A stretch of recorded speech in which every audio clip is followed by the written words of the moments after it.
right, today we're continuing a series on the Ten Commandments for real life. And I want to put this verse up to introduce this today, Exodus 34:28. He wrote on the tablets, that is God, he wrote on the tablets the words of the covenant, the Ten Commandments. And I want you to notice the word covenant because that word is going to be important later in the message. The Ten Commandments are called the covenant, as you see there in that verse. Here's a picture of Moses at Mount Sinai when God gave him those stone tablets upon which were engraved by the finger of God the Ten Commandments. And today we're going to look at the fourth commandment. And I'm going to read the entire commandment as it's found in Exodus chapter 20, starting in verse 9. Remember the Sabbath day to keep it holy. 6 days you shall labor and do all your work. But the seventh day is the Sabbath of the Lord your God. In it you shall do no work. For in 6 days the Lord made the heavens and the earth, the sea, and all that is in them, and rested the seventh day. And I'm going to take all that and put the heart of it, 3 lines from what we just read in this next slide. The seventh day is the Sabbath of the Lord your God.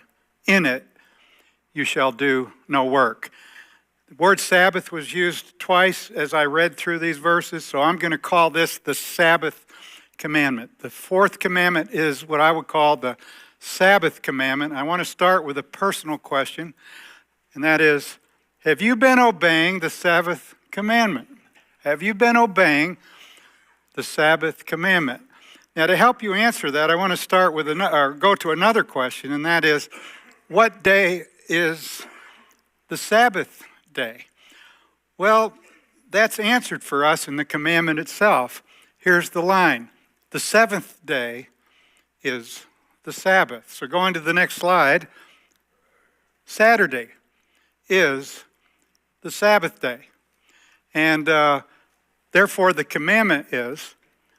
Sabbath commandment is to not do any work on Saturdays, the seventh day. Now that may raise a question in some of your minds that I'm going to address next is, well, many say that Sunday is now the Sabbath day. My guess is a lot of you have heard that. Well, it's not Saturday anymore. It's Sunday. Sunday's the Sabbath day. So is the Sabbath commandment to not do any work on Sundays? And down through the centuries, there have been those churches and individuals that have taught absolutely Sunday is the Sabbath. It's the new Sabbath day, and you shouldn't do work on Sundays. In fact, you know, this even got into some laws, government laws in many states right here in the United States. These government laws about restricting work or other things on Sunday are often referred to or have been referred to as blue laws. Maybe you've heard that term, blue laws. And I did some research on definition of blue laws, and I'll share with you a little bit of what I found. Blue laws are 17th century Puritan laws of some colonies designed for the protection of the Christian Sabbath or Sunday. And then to elaborate, if the government could deter people from working, playing, drinking, gambling, or even shopping, they would have nothing to distract them from the church pews. Now I have a way of, these are my words next. This is how I summarize the thinking behind those blue laws. Here it is. We can't do anything else today, so we might as well go to church. And that was the thinking of these state laws, but very influenced by the religious community that infiltrated the laws of the state. And do you know that blue laws have been with us right up until today? I'm going to show you there's still some today, but I just want to go back to 1985 and before 1985 to talk about Sunday shopping in Texas. Now, I know that some of you you didn't even exist in 1985. I know that, but some of us did. And some of us can remember what I'm going to put up here on the screen here in a moment. And for some of you, you're going to say, you got to be kidding. No, this is true. What I'm going to put up here is true. So I want to give a disclaimer right up front. Sunday shopping in Texas before 1985. Here's what was true. You could not buy on Sunday clothing, furniture, kitchen utensils, silverware. You couldn't buy stoves or refrigerators or washers or dryers. You couldn't buy jewelry, watches, or clocks. You couldn't buy luggage or musical instruments. And I'm going to elaborate on this. You could buy hammers and screwdrivers, but not nails and screws. Now that makes a lot of sense, doesn't it? That's not all. Look, you could buy disposable diapers, but not cloth diapers. Well, of course. And how about this one? You could buy milk or a bottle of beer, but not a baby bottle. Shame on you if you tried to buy a baby bottle. Okay, so the reason that for some of you this sounds so strange is because, as I'm going to put up here next, in Texas, most blue laws ended in 1985. But some still exist today. Let me tell you some blue laws that still exist today. On Sunday, liquor stores are closed. Although there can be alcohol sales, or there were no alcohol sales before noon, and between services I was told that even liquor stores can sell beer and wine at a certain time on Sunday, even though they can't sell liquor after a certain time on Sunday, but the store has to be closed in the morning or something like that. Anyway, how about even car dealerships were affected by, and still are affected by blue laws. It's a law that car dealerships have to be closed Saturday or Sunday. The car dealer gets to pick which day, Saturday or Sunday, but one day has to be closed. Those are blue laws. Now, those are state laws, but churches and individuals have come up with lists. Now, some lists are long, some lists are long, some lists are short. I'm just going to throw up a list that represents things that people have suggested, either churches or individuals, that you shouldn't do on Sunday. You shouldn't work, meaning your employment. You shouldn't do yard work. You shouldn't do housework. You shouldn't do schoolwork. You shouldn't shop or wash your car or ride your bike or play ball. And that's just a sampling of what some people have been told they shouldn't do on Sunday. So I'm raising my question again. Have you been obeying the Sabbath commandment, especially as it relates to Sunday, as many of us have been taught maybe that Sunday is the new Sabbath day? Now, we might think this is pretty important because when we read in the Old Testament about the Sabbath commandment, there's more that goes with it than just the commandment itself, because later in the book of Exodus, God elaborated on that Sabbath commandment. In Exodus chapter 35, verse 32, look at this. Whoever does any work on the Sabbath shall surely be put to death. Take that in. Not only that, but that's verse 32. In verse 33 gives an example. God gives an example. For you shall kindle no fire throughout your dwellings on the Sabbath day. No fire kindled throughout your dwellings, or you'll be put to death. And I'm going to tell you something. This is a true confession. Based on that, I deserve to die today. Because this is true. Some of you are going to be real disappointed in me. But I kindled a fire this morning on Sunday. I ignited the burner on the gas stove. I did. I admit it. And based on this verse, I kindled a fire in my dwelling. And if today is the Sabbath day, I should be put to death. But please don't act on that right now. Just give me a chance to keep going, okay? Maybe I can work my way out of this. Okay, here's another, this is given in Exodus, but in Numbers, Genesis, Exodus, Leviticus, Numbers, In Numbers, we have an example. While the children of Israel were in the wilderness, out there, in the Sinai Peninsula, on their way to the Promised Land, they found a man gathering sticks on the Sabbath. Now, why was he gathering sticks? Well, of course, it was to have a fire. All right, so what did they do with that guy? Based on what God said back there in Exodus. Here's what they did. So as the Lord commanded Moses, all the congregation stoned him with stones, and he died. Please don't pick up your stones, just give me more time. I know I broke the Sabbath law. The Sabbath is Sunday. I kindled a fire in my own home, and give me a chance to explain this. Please don't stone me to death. And I want to ask you a question. I've been confessing my sin. Let me ask you. Have you been obeying the Sabbath commandment on Sundays? Let me put the list up again. Have you worked on Sunday? Have you done yard work on Sunday? Housework on Sunday? Schoolwork? Have you shopped on Sunday? Have you washed your car, rode your bike, played ball, or whatever else you or someone else could add to that list? My guess is we've got quite a few lawbreakers here in the room, but not just me. Let me help us to think this through. Let me raise this question. Is Sunday the new Sabbath? I said many suggest that Sunday is the new Sabbath. They call it the Christian Sabbath, and some might base it on a verse in the book of Acts, chapter 20, verse 7. On the first day of the week, the disciples came together to break bread. First day of the week is Sunday. The seventh day is Saturday. The first day of the week is Sunday.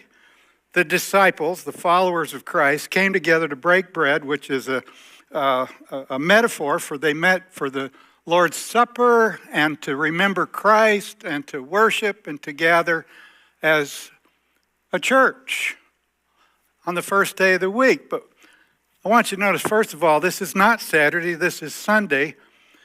There's no command. God didn't command them to meet on Sunday. They just chose to meet on Sunday, and that tradition has been with us right up until today. Today's Sunday, and we're meeting. We always meet on Sunday. That's just what we've always done. That's just the pattern of the church down through the centuries is to meet on Sunday. But there's no command to meet on Sunday. The church chose to meet on Sunday. There's not a word in here about Sunday being called the Sabbath, and there's not a word in here about refraining from doing work on the day that the disciples came together. In fact, let me put these principles up here. Christians chose to meet on Sunday. They weren't commanded to, as we are not commanded to meet on Sunday, but we just choose to. All right, second, Sunday was a work day. Back in that day when the church began, Saturday was the day off.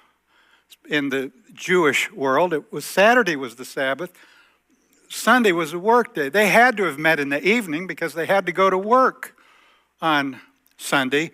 And thirdly, Sunday is not the Sabbath day. The Sabbath day, as I already showed you, is Saturday, the seventh day of the week. Sunday is the first day of the week. So let me go forward to this statement. The seventh day is the Sabbath of the Lord your God. In it you shall do no work. So now I need to ask, okay, if Sunday's not the Sabbath, and if you work on Sunday, you haven't broken the Sabbath law. Saturday is the Sabbath day. So let's reinforce this. And the Sabbath commandment is to not do any work on Saturday. That's the Sabbath commandment. The Sabbath commandment is not don't do work on Sunday. The Sabbath commandment is don't do work on Saturdays. So now I need to ask you another question. Have you been obeying the Sabbath commandment on Saturdays? Let me put my list up again. How are you doing when you take this list and talk about Saturday in your life? Have you done work on Saturday? Have you done yard work on Saturday? Have you done housework on Saturday? Have you done schoolwork on Saturday? Have you been shopping on Saturday? Have you washed your car on Saturday? Have you ridden your bike? Have you played ball on Saturday? And that's just a partial list.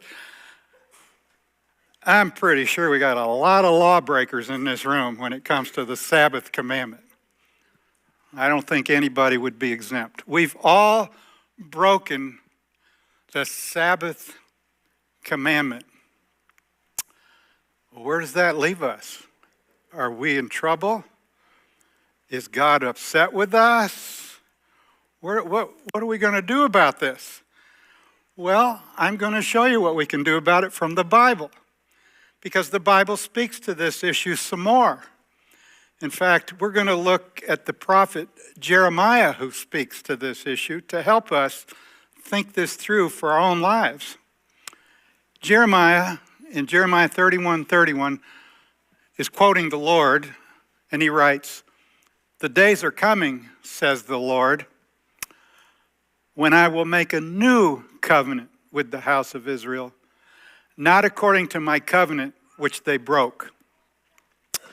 Remember at the very beginning of this message, I put up that God gave the covenant, the 10 Commandments. 10 Commandments are the covenant that's referred to here. The covenant which Israel broke and which all of us have broken. We've all broken the 10 Commandments. We've all failed to keep the 10 Commandments. The 10 Commandments were given to show us that we can't keep the standard that God puts before us. That's why Jeremiah said God needed to make a new covenant. First with the house of Israel, but it applies to all of us. It's not according to the 10 Commandments which he broke. That's the first commandment. That's the old commandment. In contrast to a new commandment, I meant covenant. In contrast to the first covenant, the old covenant, God says, I'm going to make a new covenant. Well, what's the new covenant? Well, he immediately tells us what the new covenant is. Here it is. I will forgive their iniquity, and their sin I will remember no more. I really like the new covenant, don't you? I mean, the old covenant, the first covenant, just shows me what a sinner I am. The new covenant tells me God will forgive me, and my sin he'll remember no more. Now, I don't have time this morning or space this morning to talk about what's behind this statement right here. What's behind it is the shed blood of Christ. The writer of Hebrews tells us, without the shedding of Christ's blood, there is no forgiveness. The writer of Hebrews tells us it's the shed blood of Christ that's the foundation of this new covenant that God makes for us. And when Jesus came into this world and died on the cross and shed his blood for the sins of the world, the new covenant went into force. Well, what happened to the old covenant? Where does that fit in? What happened to what God has told Israel in the 10 Commandments, the first covenant? What happened? Well, the writer of Hebrews tells us very simply. Here's what he said in Hebrews 8:13. In that he says, a new covenant, he's made the first obsolete. First covenant is obsolete. 10 Commandments, obsolete, been replaced by the new covenant. So I guess I just need to cancel this series. 10 Commandments are obsolete. Can you believe I'm saying that up here this morning? You need to come and hear about the 10 Commandments for real life, and you come here today and say it's obsolete. Hang with me. And what I'm going to put up here next, you ready? 9 of the 10 Commandments are repeated in the New Testament. 9 of the 10 Commandments are repeated in the New Testament. So we are to obey those 9 because they are given to us in the church age, in the New Testament age. They are for us today, 9 of those 10. But one of those 10, well, here it is. The Sabbath commandment is not repeated in the New Testament. The command to remember the Sabbath is not found in the New Testament. We are not under that commandment. That's what, in fact, Paul makes this so clear in a very simple statement in Colossians chapter 2. Here's what he said. Let no one judge you regarding Sabbath. Let no one tell you what you should or shouldn't do on Saturday when it comes to work. Don't let anybody tell you that. In fact, don't even put yourself under that law. Now, I want to say, if you choose to not work on Saturday, that's fine. If you think that's good, do it. If you think it's good and wise, and it probably is good and wise to take a day off and not work, but that's your choice. That's not a commandment from God. And don't let anybody try to tell you what you should or shouldn't do on Saturday or Sunday.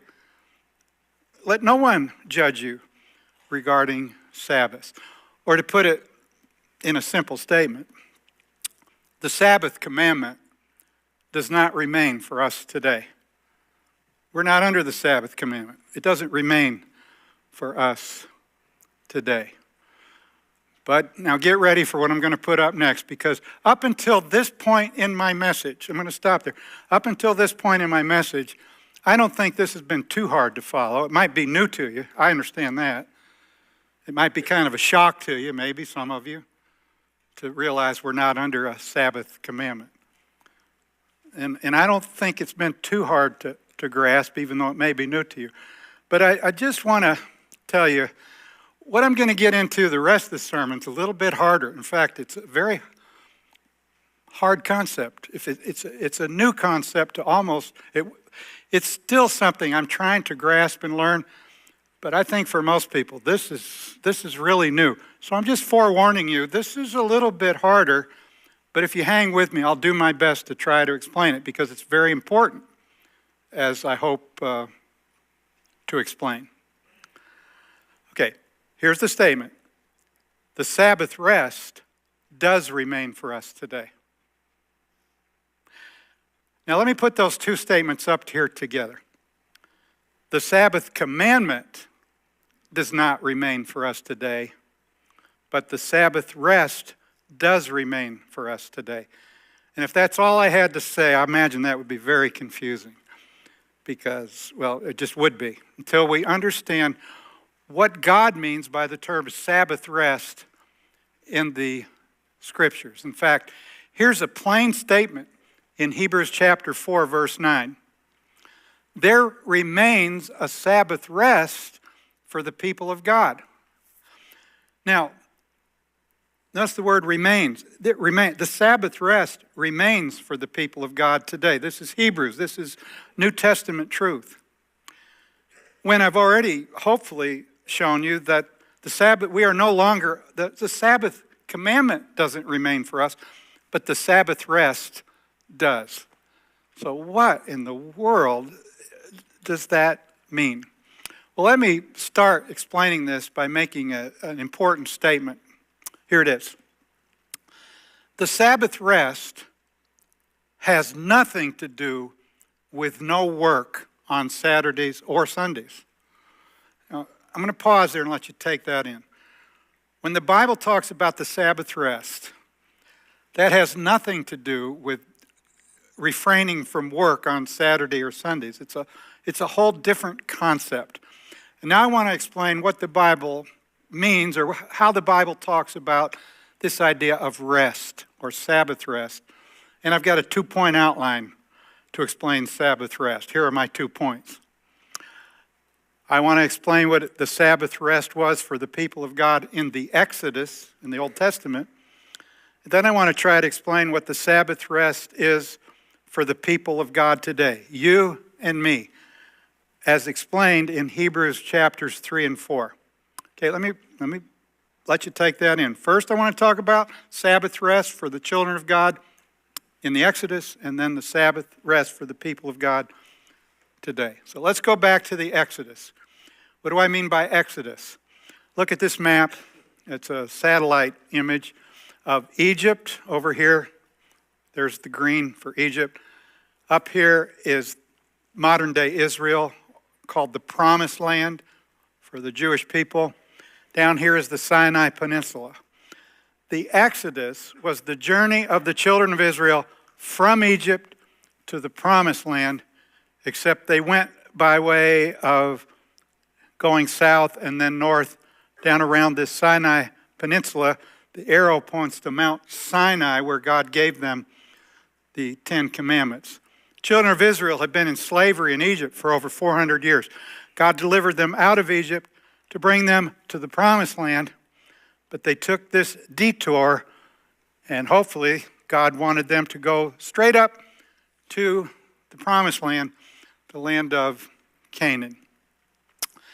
And with that as a background, I want you to hear the words of Moses as he talks to the children of Israel out here in the wilderness. They're not in the Promised Land, but he's telling them about what to look forward to. Here's what Moses said in Deuteronomy 12:9.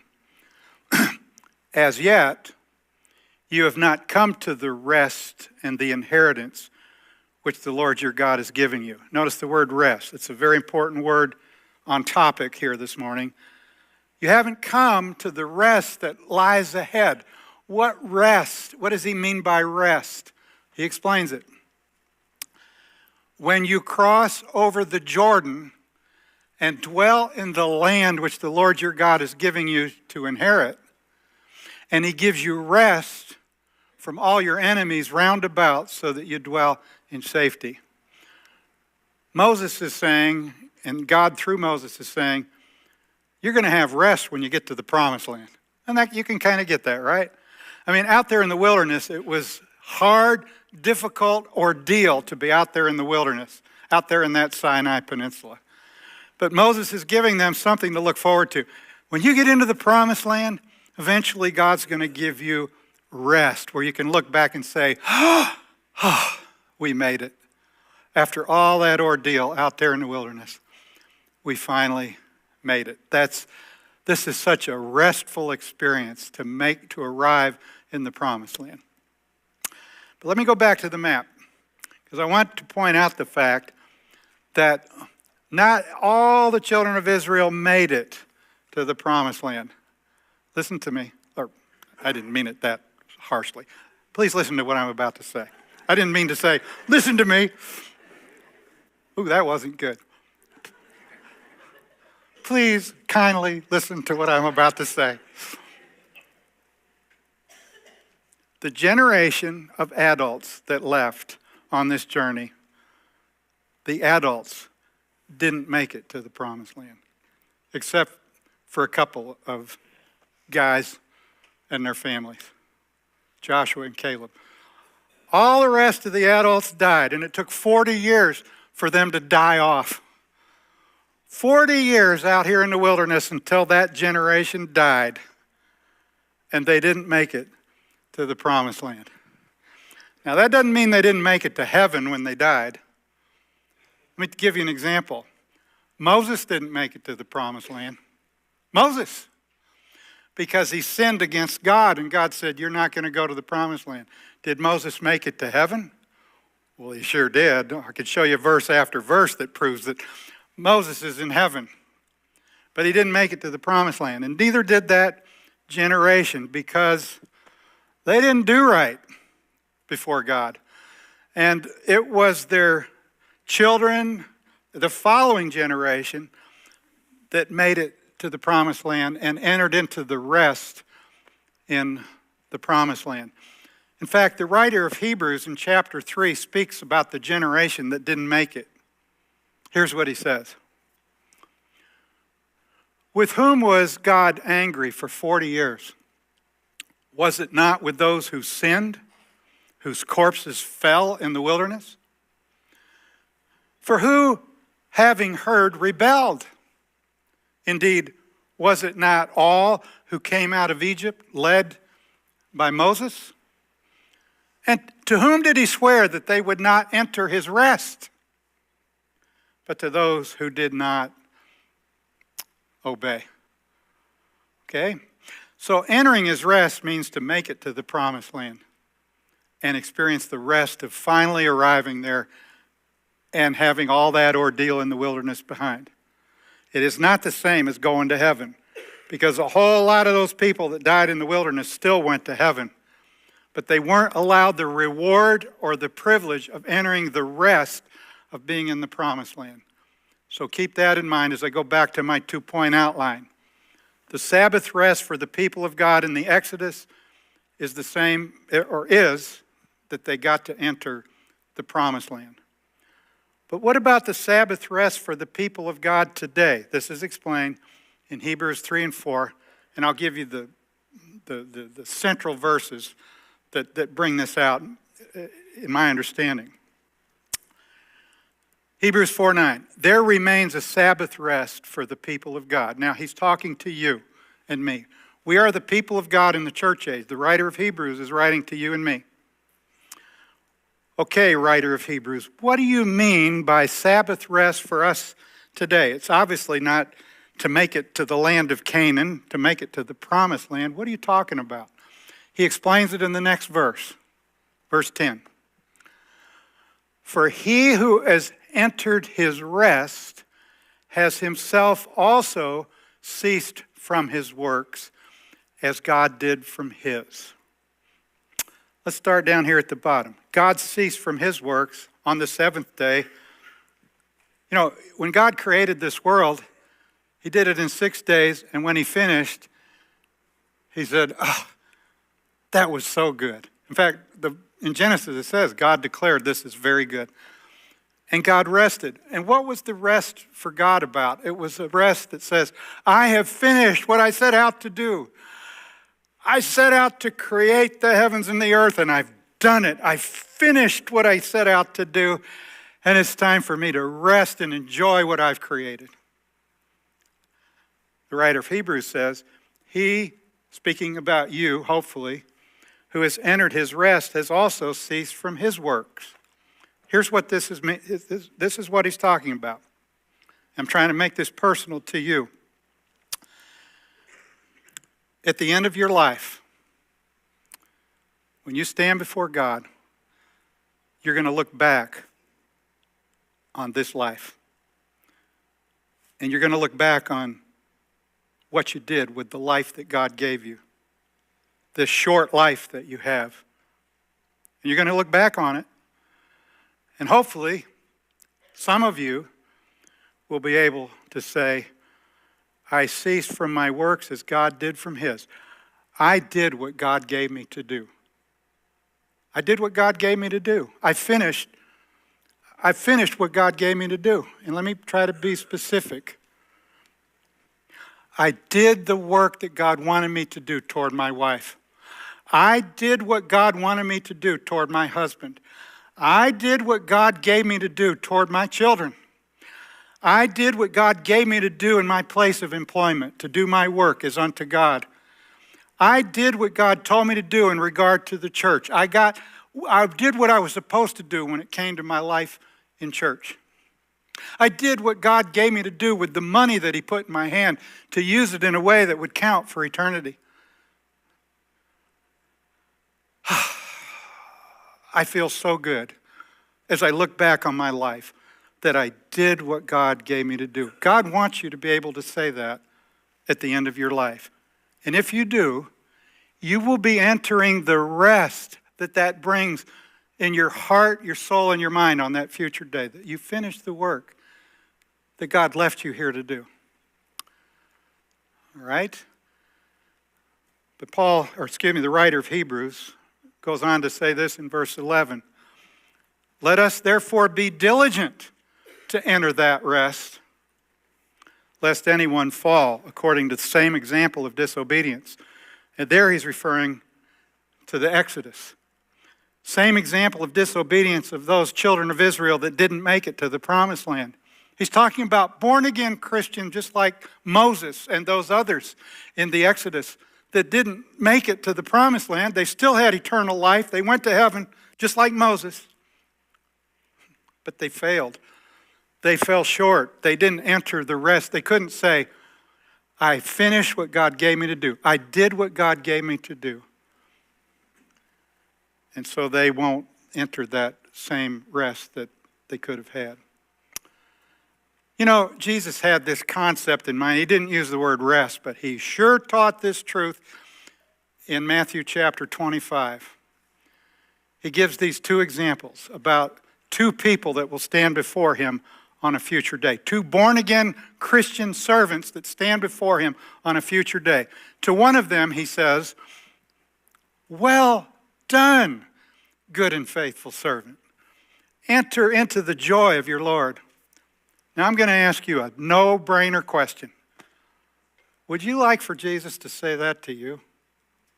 Well done, good and faithful servant. You know, hopefully your answer is, well, yeah. Well, will he say that to you? Yes, if you've been a good and faithful servant. If you've done the work that he's left you here to do, you've been good and faithful in doing what he called you to do in your home, in your church, in your work, in your life. But then he gives another example of another Christian servant that he will talk to on that future day, to whom he will say, "You wicked and lazy servant, and there will be weeping and gnashing of teeth." Some Christians are going to hear this from Jesus. They're in heaven, of eternal life. That's a free gift. That has nothing to do with works. They believed in Jesus for eternal life, but they didn't do what God left them here to do. They didn't do the work that God left them here to do. And some Christians are going to stand before him and hear those words. "You were wicked, you disobeyed me, and you were lazy. You didn't make an effort to do what I left you there to do." And there will be weeping and gnashing of teeth. It doesn't say the weeping and gnashing. It won't last forever, but it'll be real on that day that we stand before Christ, for the Christian that hears that.